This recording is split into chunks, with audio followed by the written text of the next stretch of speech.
Good morning. How are you all? তোমরা গত ক্লাসে স্কিমিং আর স্ক্যানিং নিয়ে আমি যে ডিসকাশনটা করেছিলাম তোমরা কয়জন বুঝতে পেরেছো অনেস্টলি বলবে আমাকে। হ্যাঁ, ফ্যাসিলিটেটররা প্লিজ দেখেন তো কয়জন বুঝেছে, কে বুঝতে পারে নাই একটু দেখবেন ওদেরকে কিভাবে সহজে বোঝানো যায়। আমি চেষ্টা করেছি। স্কিমিং হচ্ছে কম সময়ে বেশি জানা। কম সময়ে বেশি জানা কখন আমরা জানি? একটা নিউজ পেপার, আজকের দিনের পত্রিকা যদি আমরা কালেক্ট করি, আমরা কি প্রত্যেকটা শব্দ দেখে দেখে পড়তে পারবো? It's not possible. একটা পত্রিকায় অনেকগুলো পাতা থাকে, 15-20 পাতা। সো এটা আমাদেরকে হয়তো 1 ঘন্টা সময় আমরা নষ্ট করি, এই জন্য পত্রিকা পড়ার জন্য 1 ঘন্টা সময় কাজে লাগাই। সো এই সময়ের মধ্যে আমাদেরকে পুরো পত্রিকা সম্পর্কে একটা ধারণা নিতে হবে। এক্ষেত্রে আমরা যেটা করতে পারি, যে টেকনিকটা আমরা ফলো করব, এটার নাম হচ্ছে স্কিমিং। আবার তোমার পছন্দের কোনো একটা রিপোর্ট, একটা তথ্য তুমি জানতে চাও, হ্যাঁ, ডিটেইলস জানতে চাও, সেটাই হচ্ছে স্ক্যানিং। আমরা এটার কিছু এক্সারসাইজ প্র্যাকটিস করব এখন, দেখবো আমরা কয়জন শিখেছি। Okay, let's start. First one বলেছে, you are searching for the meaning of the word delight in the dictionary. Okay, তার মানে তুমি ডিলাইট শব্দটার কি মিনিং জানতে চাও, ডিলাইট শব্দটার মিনিং জানতে চাও। তাহলে ডিকশনারিতে যত শব্দ আছে আমরা কি সব শব্দ দেখব নাকি একটা স্পেসিফিক তথ্য দেখব? সো এটাকে বলবো কি আমরা, বলছি you are searching for the meaning of the word delight in the dictionary. So it is definitely skimming. হ্যাঁ, এটা আমরা সব শব্দ দেখব না, একটা নির্দিষ্ট শব্দ দেখব। তার মানে কি আমরা পাতা উল্টে উল্টে যাব এবং ওই নির্দিষ্ট শব্দটার মিনিংটা বের করব। So this is called skimming. আর এই যে টেকনিকটা, এটার নাম হচ্ছে স্কিমিং, SKIMMING, স্কিমিং। তার মানে একটা স্পেসিফিক শব্দের অর্থ আমরা জানতে চাই, সেক্ষেত্রে আমরা যে টেকনিকটা ফলো করব, দ্যাট ইজ কল্ড স্কিমিং। তারপর দেখে, you are searching for the meaning of a word in our dictionary, you got the word and read the meaning. So এখানে আমাদেরকে দুইটা বলা আছে। একটা হচ্ছে তুমি কি করলা, you are searching for the meaning of a word in a dictionary, ওই যে শব্দটা আমি ডিকশনারি থেকে খুঁজে বের করলাম। তাহলে বের করা পর্যন্ত, তার মানে কি আমি ইন ডিটেলস গেলাম না, এটা হচ্ছে স্কিমিং। ওকে, আমি একটু পরে সলিউশনটা তোমাদের সাথে শেয়ার করব, কিন্তু আমি তোমাদেরকে বুঝিয়ে বুঝিয়ে জিনিসটা ক্লিয়ার করতে চাই। নেক্সট পার্টে দেখো বলেছে, you got the word and read the meaning. তুমি ওই শব্দটা খুঁজে পেলে এবং তার মিনিংটা হয়তো শিখলে বা লার্ন করলে, পড়লে। তার মানে কি আমার এখন পরিপূর্ণ হলো জিনিসটা। আমি সার্চ করলাম, শব্দটা খুঁজে পেলাম, এরপর এটা মিনিংটা জানলাম। So it is scanning. তার মানে আমি ইন ডিটেল গেলাম, তাই না? আমি যখন ইন ডিটেল যাব একটা বিষয় নিয়ে, তখন সেটা আর স্কিমিং থাকবে না, তখন সেটা স্ক্যানিং হয়ে যাবে, স্ক্যান করেছি। এবার দেখো, you need to call your class teacher, so you are reading the school diary to find out his or her number. ওই যে ডিকশনারির শব্দ খোঁজার মতো। তার মানে তোমার স্কুলের ডায়েরিতে তুমি যে ইনফরমেশনগুলো দেয়া আছে সেগুলো থেকে একটা ইনফরমেশন বের করবে। তার মানে কি তুমি জেনারেলাইজেশন করছো, তুমি প্রত্যেকটা স্কিপ করে করে যাচ্ছ, একটা নির্দিষ্ট কি নাম্বার তোমার দরকার। So it is called skimming. আমরা যখন স্কিপ করব, দেখো খুব সহজ জিনিসগুলো যদি আমি তোমাদেরকে বুঝিয়ে দেই, যেখানে তোমার স্কিপ করার সুযোগ আছে সেটাই স্ক্যামিং, সরি, যেখানে তোমার স্কিপ করার সুযোগ আছে সেটাই হচ্ছে কি, এটা আমাদেরকে একটু ইরেজ করতে হবে, এটা হচ্ছে কি স্কিমিং। ওকে, স্কিমিং বলেছে, you need to call your class teacher, you are reading the school diary to find out his or her number. তার মানে তুমি স্কুলের ডায়েরিতে তো টিচারদের নাম্বার দেয়া থাকে, হ্যাঁ, সেখানে তুমি কি করবে, শুধু তোমার ক্লাস টিচারের নাম্বারটা তোমার দরকার। So it is called skimming, skimming. Okay, এবার বলেছে, you are going to order a gift for your mother on her birthday. তোমার মায়ের জন্মদিন। আমি জানি না তোমরা বাবা মায়েদেরকে কতখানি ভালোবাসো, কতখানি অনুভূতি তাদের জন্য, কিন্তু সবসময় মনে রাখবে, যেই বাচ্চা, যেই সন্তান বাবা মায়ের ব্যাপারে যত বেশি বিনয়ী, সে ততটা ভালো মানুষ, সফল মানুষ হতে পারে। সো আমাদের সবার উচিত, আমাদের first priority should be our parents. Okay, তুমি যতই বন্ধুদের কথা বলো বা তোমাদের নেক্সট লাইফে, তোমাদের কনজুগাল লাইফ, তোমাদের সন্তানাদি, বাচ্চা কাচ্চা, বিয়ে শাদী, হাজব্যান্ড ওয়াইফ, যত কিছুই হোক, পৃথিবীতে একমাত্র সেলফলেস লাভ যেটাকে বলা হয়, শুধুমাত্র বাবা মায়েরাই তুমি যখন এরকম একটা সময় হয়তো আমরাও বুঝতাম না, কিন্তু যখন নিজেরা বাবা মা হব বা নিজেরা যখন বাবা হয়েছি তখন আসলে রিয়েলাইজ করেছি how precious this words are. Okay, so এখানে বলেছে you are going to order a gift for your mother on her birthday. মায়ের জন্মদিন কবে আমরা অনেক সময় ভুলে যাই, মনেও থাকে না, তাই না? সো কিন্তু বন্ধুরটা ভুলি না, খেয়াল করবে। So you are checking the products of an online shop. আচ্ছা, এখন দেখো তুমি কি করতেছো, বলেছে যে you are going to order a gift for your mother on her birthday. মায়ের জন্মদিনে তুমি কি করতেছো, কিছু গিফট অর্ডার করছো। You are checking the products of an online shop. আর তুমি যখন চেক করবা তখন কি পুঙ্খানুপুঙ্খভাবে চেক করবা না, তার মানে তুমি দেখে নিবি কোনো ফল্ট আছে কিনা বা কোনো ক্লেম আছে কিনা, কোনো সমস্যা আছে কিনা, সেই জিনিসগুলা। সো এইটা তুমি আর চাইলেও স্কিপ করতে পারবে না, এটাকে ডিটেলস দিতে হবে, তার মানে it is scanning. Okay, last one বলেছে you are in your school library. তোমাদের স্কুলে লাইব্রেরি আছে কিনা আমি জানি না, তবে নর্মালি স্কুলে একটা ছোট হলেও, প্রত্যেকটা স্কুলে একটা ছোট হলেও লাইব্রেরি আছে বা থাকা উচিত।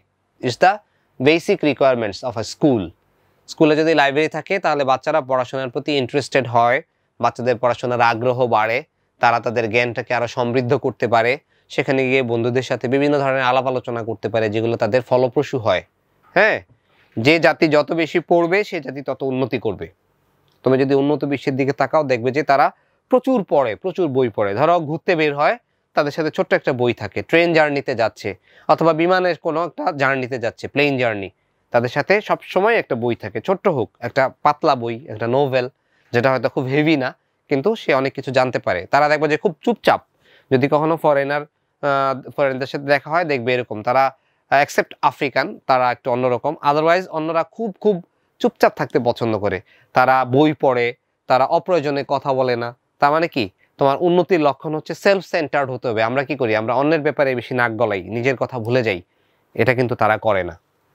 সো বলেছে you are in your school library, you are checking the catalogue of for a specific book. Okay, তার মানে কি, তুমি তোমার স্কুলের লাইব্রেরিতে আছো আর তুমি কি করতেছো, ক্যাটালগটা চেক করতেছো। You are checking the catalogue for a specific book, তার মানে ওই যে ডিকশনারিতে শব্দ খোঁজার মতো অনেকগুলো দেখলাম, লাইব্রেরিতে বসে আছি। ক্যাটালগ মানে কি, লিস্ট যেখানে দেয়া থাকে, ক্যাটালগ। আমরা যখন রেস্টুরেন্টে খেতে যাই তখন আমরা কি করি, আমাদেরকে একটা মেনু দেয়া হয়, this can be called as a catalogue. হ্যাঁ, তার মানে তোমাকে ওখান থেকে দেখে বাছাই করতে হবে। সো এটাই বলেছে, you are in your school library, you are checking the catalogue for a specific book. একটা নির্দিষ্ট বইয়ের ক্যাটালগ, তুমি ক্যাটালগ থেকে তুমি একটা পছন্দের বই খুঁজে বের করবে। So it is also skimming.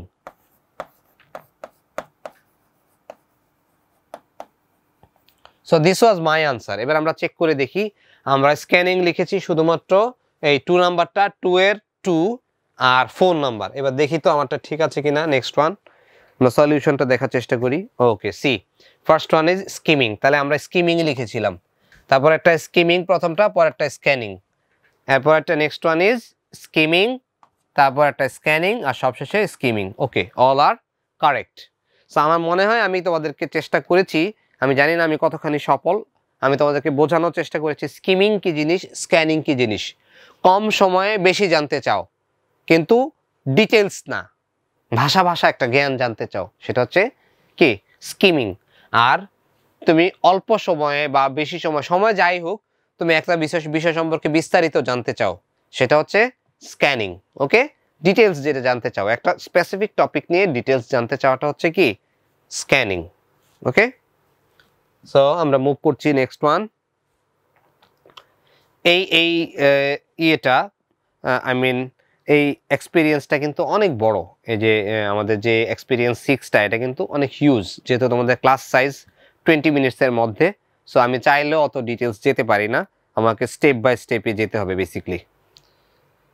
So এবার দেখো অ্যাক্টিভিটি 6.8 কি বলেছে, read the list of reasons you have written in activity 6.1। আমরা অনেক আগে 6.1 করেছিলাম। Now in pairs or groups discuss the reasons again and make the necessary changes to the reasons.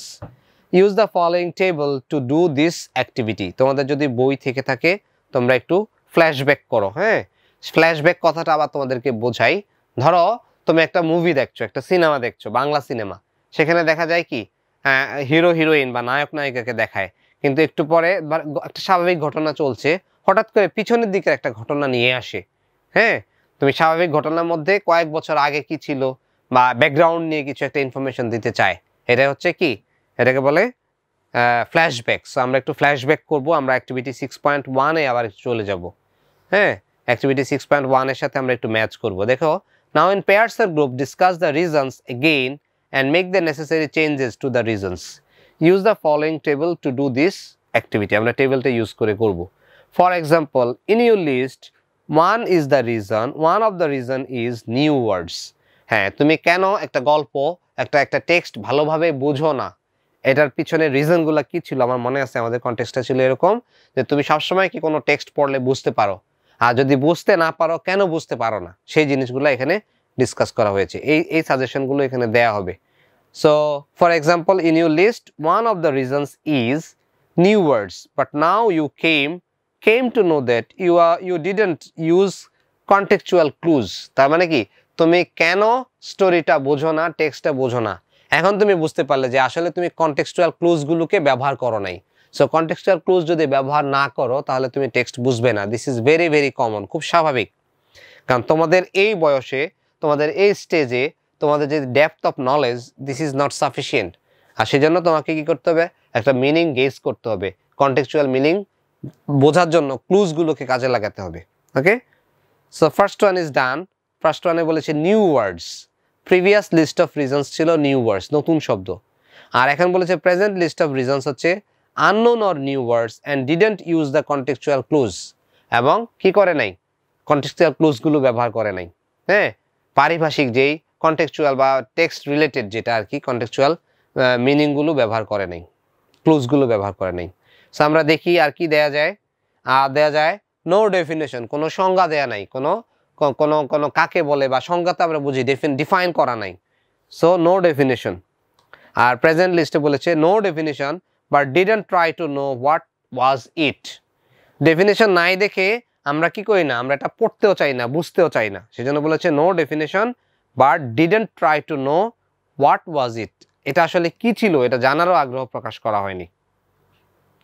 Next one দেখো, no pictures, কোনো ছবি দেয়া নাই। যদি কোনো ছবি দেয়া না থাকে তাহলে তোমার কন্টেক্সচুয়াল ক্লুজ বুঝতে গেলে একটু কষ্ট হবে। সেটাই বলেছে no pictures but didn't want to know how it look like. Even আগে আমরা কি, যেমন অ্যান্টিলোপের কথা যদি আমরা বলি, আগে অ্যান্টিলোপ বললে কি এটার কোনো ডিটেলস ইনফরমেশন দেয়া থাকতো না, ছবি দেয়া থাকতো না। যদি ছবি দেয়া না থাকে তাহলে তুমি ভিজুয়ালাইজ করতে পারবা, এক একজন এক এক রকম চিন্তা করবে, ঠিক আছে? সো সেজন্য বলেছে কি no pictures but didn't want to know how it look like. Even এমনকি এটা কেমন দেখতে সেটা নিয়েও চিন্তা করে নাই। তারপরে বলেছে নো হেডলাইন্স, কোনো হেডলাইন্স নাই, but didn't think to learn about the topic. So headlines যদি না দেয়া থাকে, ধরো তুমি একটা গল্প পড়বে কিন্তু কি গল্পের কোনো হেডলাইন্স বা শিরোনাম নাই, টাইটেল দেয়া নাই। সো এই জন্য বলেছে no headlines but didn't think to learn about the topic. আর এই টপিকটা সম্পর্কে জানতেও চায় নাই, আগ্রহ নাই। একে তো হেডলাইন দেয়া নাই, তার উপর কি এটা সম্পর্কে জানার কোনো আগ্রহ নাই। আর শেষে বলেছে নো নলেজ, কোনো কি নাই, জ্ঞান নাই, তথ্য নাই। No knowledge and didn't use the KWL, এটা সম্পর্কে আগে কিছু জানতো না, কিন্তু KWL বা known, want to no, learned, এই জিনিসগুলো, এই টেকনিকটা ফলো করে নাই। একটা হচ্ছে যে আমি আগে কতখানি জানতাম, আর টেক্সট পড়ার আগে এই সম্পর্কে কতখানি জানতাম, আর টেক্সট পড়ার সময় আমি কি কি জানতে চাই, আর টেক্সট পড়ার পর আমি কি কি শিখলাম। সো এই জিনিসগুলো সম্পর্কে এই টেকনিকটা ফলো করে নাই। So these are the reasons why this text remain ununderstood, যেটা বোঝা যায় না, ক্লিয়ার না, which is not clear at all. Okay, so আমরা আজকের ক্লাসে দুটো জিনিস প্র্যাকটিস করলাম। একটা হচ্ছে অ্যাক্টিভিটি 6 থেকে আমরা বেসিক্যালি অ্যাক্টিভিটি 6.7 থেকে যেটা করলাম, আমরা টাইপস অফ রিডিং আইডেন্টিফাই করলাম, যে স্কিমিং কীরকম হলে হয়, কীরকম হলে আমরা এটাকে স্কিমিং বলবো। যদি কোনো স্পেসিফিক ইনফরমেশন না হয়, ইন ডিটেইল হলে সেটাকে বলবো আমরা স্কিমিং। আর যখন একটা স্পেসিফিক ইনফরমেশন নিয়ে ডিটেলস যাবে সেটাকে বলবো কি স্ক্যানিং। সো এই দুটোর পার্থক্য বুঝলাম এবং এক্সারসাইজগুলো প্র্যাকটিস করলাম। So this was the solution. After that আমরা যেটা করলাম যে টেক্সটটা 6.1 এর অ্যাক্টিভিটির সাথে মিলালাম 6.8 করতে গিয়ে, এবং কি কি ল্যাপস ছিল, কেন টেক্সটটা ভালোভাবে বোঝা যায় নাই, কারণটা কি ছিল, আগে কেমন ছিল, প্রিভিয়াস লিস্ট অফ রিজনস, আগে কেন বুঝতে না আর এখন কেন বুঝতে পারছো না। সো দুইটার পার্থক্যটা আমরা এখানে তুলে ধরার চেষ্টা করেছি, যে আগে শুধু নতুন শব্দ ছিল, এখন দেখলাম যে নতুন শব্দ আছে কিন্তু কি কনটেক্সচুয়াল ক্লুজগুলো খুঁজে বের করা হয়নি, দেখা হয়নি সেজন্য। তারপরে ডেফিনেশন ছিল না, এখনো নাই, কিন্তু জানারও চেষ্টা করা হয়নি। ঠিক তেমনি আগে পিকচার ছিল না, এখনো নাই, কিন্তু কি পিকচারটা ভিজুয়ালাইজ করা যায় না যে কেমন দেখতে, সেটা নিয়ে ভাবনা ছিল না। আর পরবর্তীতে কোনো হেডলাইন ছিল না, এখনো নাই, কিন্তু টপিক নিয়ে কোনো ধরনের ধারণা নাই, আইডিয়া নাই, শিখতে চায় না। আর সবশেষে আগে কোনো নলেজ ছিল না, এখনো নাই, কিন্তু এখন যদি চাওয়া হতো যে KWL টেকনিকটাকে ফলো করা হয়নি। Okay, so these are the reasons for not understanding our text properly. So অনেকদিন পর আজকে ভাবলাম যে একটু নীতিবিধান নিয়ে কথা বলি। আমরা একটা কথা খুব ভালোভাবে জানি, প্রতিশ্রুতি, আমরা এটাকে আবার অন্যভাবে বললে ওয়াদা বলতে পারি। হ্যাঁ, কমিটমেন্ট, ইংলিশের কথাটার মানে হচ্ছে কমিটমেন্ট।